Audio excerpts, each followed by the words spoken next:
Grader Project 1, Chapter 5, Step 8, how to create a pivot table. We're going to click on the sales data worksheet here, create a blank pivot table and a new worksheet, name it pivot table, and name the pivot table average city prices. So I'm just going to click anywhere in my data, click the insert tab, and select pivot table.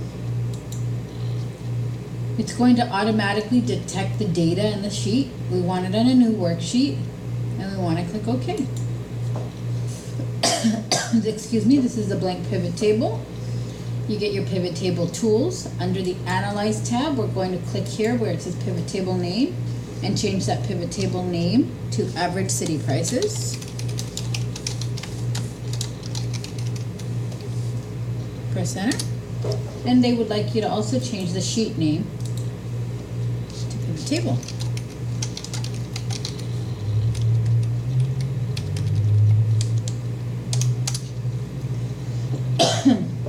All right, what a pivot table does is it takes the data that is already here on the sales data sheet, each of these columns of data, and groups it as its own subset of data. So now when I come to my pivot table, the numbers column is all its own subset, the address is its own subset, and so forth. So each column is its own group of data. And you can take each of these groups of data and manipulate it to look at different kinds of information within that data. So for instance, here we're being asked to look at the cities and selling agents. So we're going to put cities on one column or row and the selling agents on the column or row, and then look at an average or sum or any kind of number we want for one of the prices, let's say. So let's follow along what it's asking here.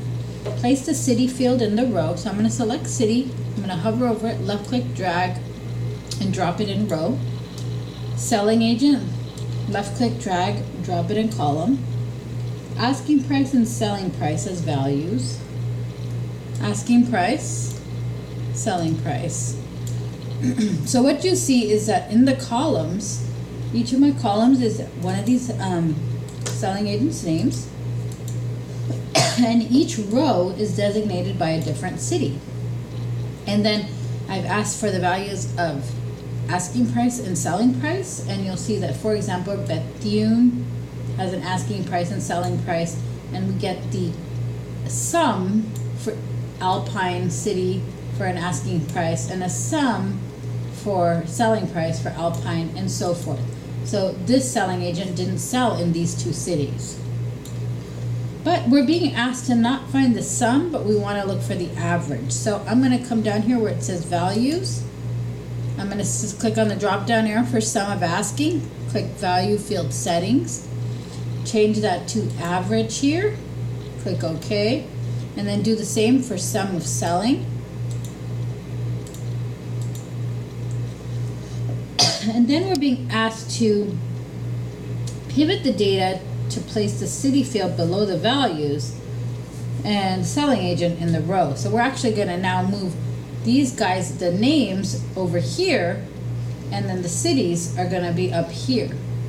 So I'm going to click move city under values and then move selling agent to rows, and you'll see how the data pivots on the table. We've also been asked here to display averages rather than sums with accounting number format and 0 decimal places. So I'm going to select all of this data. I'm going to apply an accounting number format with 0 decimal places. We've also been asked to add a filter to display only Alpine and Cedar Hill. So here's a filter. I'm going to deselect everything and select Alpine and Cedar Hill. Click OK. And we can go ahead and do step 11 as well. Go back to the sales data worksheet. And we notice that for step number 40, the asking price was 1.5 million, but the selling price shows as 140,000. There's a 0 missing here. I'm going to press enter. going to come back to the pivot table, and I'm going to click anywhere in the pivot table to get my pivot table tools. Go up to analyze, and then go ahead and click refresh here. When you do that, I want you to notice how there is going to be a change in Goodrich for the selling price for Goodrich. It went from 4 something to 850 because we modified that one specific